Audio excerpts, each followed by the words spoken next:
टटेल मथथे 700 कोटिनि बारा प्रमद बर'आ फैसा बाहायलांस्लाबनो हायाखै माने बियो हायोबा जागौमोन जास्लाबलांसो हायाखै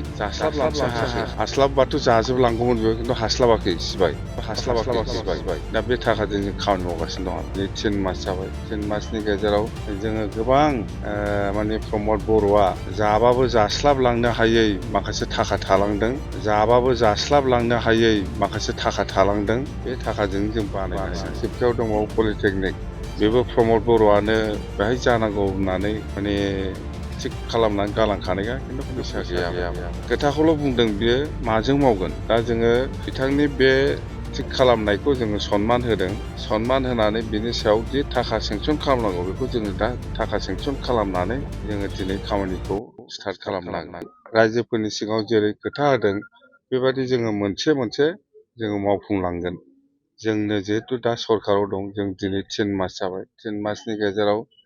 जोङो गोबां माने प्रमद बर'आ जाबाबो जास्लाबलांनो हायै माखासे थाखा थालांदों बे थाखाजों जों बानायगासिनो दं हास्लाबबाथ' जाजोबलांगौमोन बियो खिन्थु हास्लाबाखै सिबाय बेल' माखासे थालांनाय थाखानि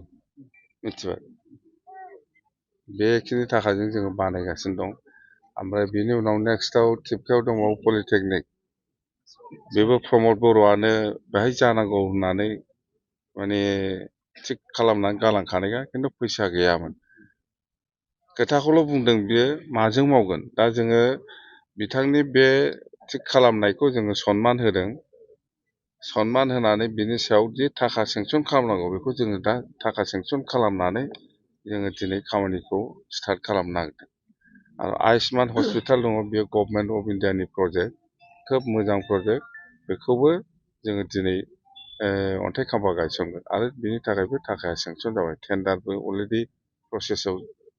दङ दा बेबादिनो जोंहा प्रमद बर'आ माखासे थाखाखौ जास्लाबलांनो हायैयाव जोङो माखासे खामानि मावनो आखायाव लादों दा टटेल मथथे 700 कोटिनि बारा प्रमद बर'आ माने फैसा बाहायलांस्लाबनो हायाखै माने बियो हायोबा जागौमोन जास्लाबलांसो हायाखै दा बे थाखाजों जों खामानि मावगासिनो दं आरो गुवाहाटियाव थांनाय सानखालि 10,000निफ्राय बांसिन मोसाग्राफ्रा मोसानानै जारिमिन बेथ'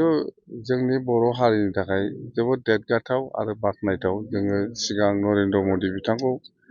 माने बाख्नायनांगोन लोगोसे आसामनि चिफ मिनिस्टार बिथां डक्टर हिमन्त बिश्व शर्मा बिथांखौ बाख्नायनांगोन मानो होनोबा जों मालाबाबो सानफेराखैमोन जे जोंनि बर' हारिनि बे बागुरुम्बा कालचारखौ मोसानायखौ बेबादि बिश्व लेभेलाव बा सारा दुनियावनो मिथिसार होनायनि थाखाय मोनसे बे इनिसियेटिभखौ लागोन होननानै दा जोङो मोगथाङाव नुबाय जोबोद गोजोननाय मोनदों आरो जोङो बयबो बाख्नायदों आरो थेंक इउ होदों जे डक्टर हिमन्त बिश्व शर्मा बिथांखौ आसामनि चिफ मिनिस्टार आरो नरेन्द्र मदि बिथां भारतनि प्राइम मिनिस्टार बिथांखौ आरो बेबादि निस्सय आसाम सरकारा गोबां एजेन्डा दङ गासिबो जाथि जन'गोष्ठिफोरखौ लानानै बोरै जौगाखांहोलांनो बेनि मोनसे स्टेप बेफोरो सिगाङाव जेनेबा बिहु डेन्सखौ देखायदोंमोन बेनि उनाव आदिबासिफोरनि झुमुर डेन्सखौ देखायदोंमोन थार्ड टाइम बे बर'फोरनि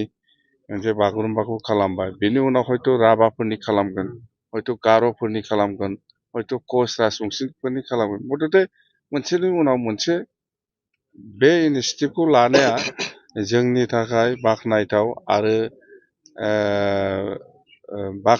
आरो जों बेखायनो जोङो धन्यबाद होयो निस्सय हिमन्त बिश्व शर्मा बिथाङा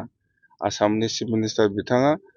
गासिबो जाथि जन'गोष्ठिनि बे कालचारखौ दैखांनो थाखाय बा फोजौलांनो थाखाय बा बुहुमाव मिथिहोनो थाखाय बेबायदि इनिसियेटिभा निस्सय बिथांनाव सानखानाय दङ